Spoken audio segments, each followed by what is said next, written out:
What's going on, everybody? It's GameUnboxingReviews here, and welcome back to another LEGO Star Wars The Skywalker Saga news update. So, without further ado, let's get to it. Alright, so, during a recent interview with the UK's official PlayStation magazine, Dawn McDermott, who is the lead hub designer at TT Games, revealed several exciting new details about the game. So first up, let's talk about the PS5 version, which is now confirmed to take advantage of the console's ultra-fast SSD, allowing for much faster load times. But as well as this, McDermott also revealed that the PS5's DualSense, ray tracing and 3D audio features will not be supported when the game launches this spring. But hopefully this just means that TT Games might still be planning to add these functionalities to the PS5 version in a future update. Next up, let's talk characters. So McDermott has revealed that TT Games had originally planned to add around 300 playable characters, but altogether the team ended up making about 800 unique characters.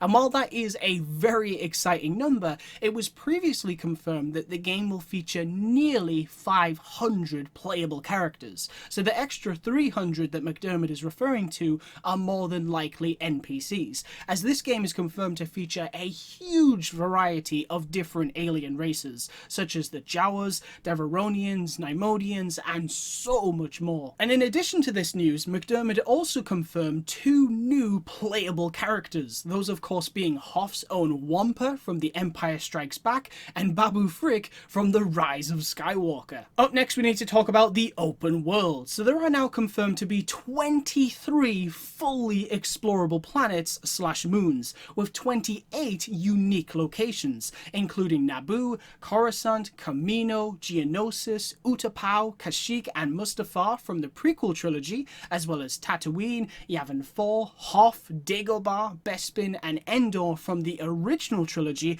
and of course Jakku, Starkiller Base, Canto Bight, Crait and Ajan Kloss from the sequel trilogy. Now each planet will be full of different challenges, items and characters, as well as quests, and thanks to the game's Datapad tracking system, you are now able to engage with multiple quests at the same time, and these are said to be a lot more in depth this time around, featuring elaborate and ridiculous quest chains, which McDermott also teased will feature a heavy presence from Gonk Droids. Lastly, we're going to talk about space. So you'll be able to fully explore the open area of space over each planet, and this is where the random encounters system comes into play. So for example, let's say that you're flying above the planet of Tatooine and you suddenly encounter a dogfight between rebel soldiers and the Empire. Well, in this game, you are actually freely able to choose who you want to help, and that alone adds so much more replay value to this game,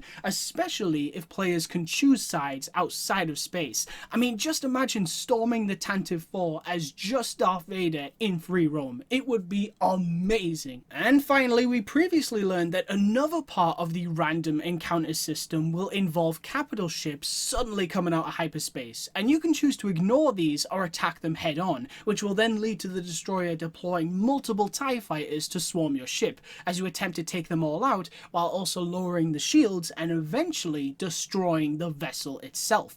But in addition to this, we also now know that if the player is intercepted by a capital ship, then instead of destroying the vessel, they can fight to disable it, which then allows you to board the ship and explore even more areas. And while we did already know that capital ship interiors like the deck and the hangar of the Star Destroyer are explorable, we only knew that was possible through purchased capital ships, which you can dock inside with a smaller ship. So it's really awesome to know that we can essentially hijack enemy vessels, which we can only hope have plenty of enemies waiting for us on the inside. But of course, we will just have to wait and see. Alright, so that's pretty much it for this video, so I want to thank you all very much for watching, and as always, if you'd like to stay up to date with the latest news on LEGO Star Wars The Skywalker Saga, then please be sure to like, comment, and subscribe.